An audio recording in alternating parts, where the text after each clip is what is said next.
దీని మీద సమగ్ర విచారణ చేయాల్సిన అవసరం ఉంది ఈ ప్రభుత్వానికి. ఎర్ర కాలువ పక్కన రోడ్డు నిర్మాణానికి సంబంధించి ప్రైవేట్ యజమానుల నుంచి 7 మీటర్ల స్థలాన్ని చట్టబద్ధంగానే తీసుకున్నామని జేసీ ప్రభాకర్ రెడ్డి స్పష్టం చేశారు. అక్రమ ప్లాట్లపై పెద్దారెడ్డి చేసిన ఆరోపణలను నిరూపించాలని ఆయన సవాల్ విసిరారు.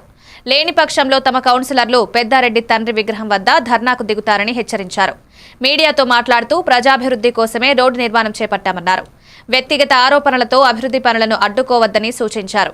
అన్ని అనుమతులు తీసుకున్న తర్వాతే పనులు ప్రారంభించామని తెలిపారు. రాజకీయ లబ్ధి కోసం తప్పుడు ప్రచారం చేస్తున్నారని మండిపడ్డారు. ఈ వివాదం స్థానిక రాజకీయాల్లో చర్చనీయాంశంగా మారింది.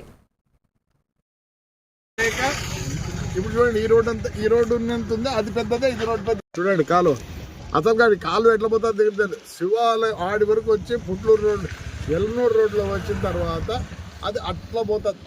బాగా క్లీన్ చేపించి ఆయన వినతి పత్రం ఇచ్చి ఆడే కూర్చుంటారు మా కౌతలు, మా ఉద్యానం. ఆయన ఖచ్చితంగా వచ్చి, ఎందుకంటే రెవెన్యూ వరకు పోయినాడు కాబట్టి రావాలా, చూపించాలి. మేము ఒకటే రిక్వెస్ట్ చేస్తాం, రేపు రెవెన్యూ వాళ్ళని పట్టుకొని కొట్టేపించి ఏది ఆకిపోయిందంటే దాన్ని కొట్టేస్తాం. ఆయన ప్రకారం ఇంటి కూడా కనపడుతుంది. ఇది ఆకిపోయింది. ప్లాట్లు వేసినారు, నాకు తెలుసు. ప్లాట్ ఆట వరకే ఉండేది. ఈ ముందుకు వచ్చేస్తా కదా వీళ్ళ వాళ్ళే ఇద్దరు, నాకు తెలిసి ఇప్పుడు ఇద్దరు వీళ్ళ వాళ్ళే ఆక్యుపై చేసినారు. ఎవరు ఆక్యుపై చేయాలి?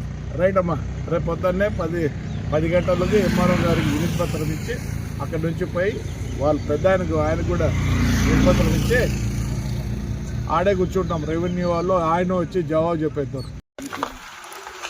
7 మీటర్లే అందరితో ఇప్పించుకొని సంతకాలు పెట్టి పంచాయతీ రాజ్కి ఇచ్చినాము.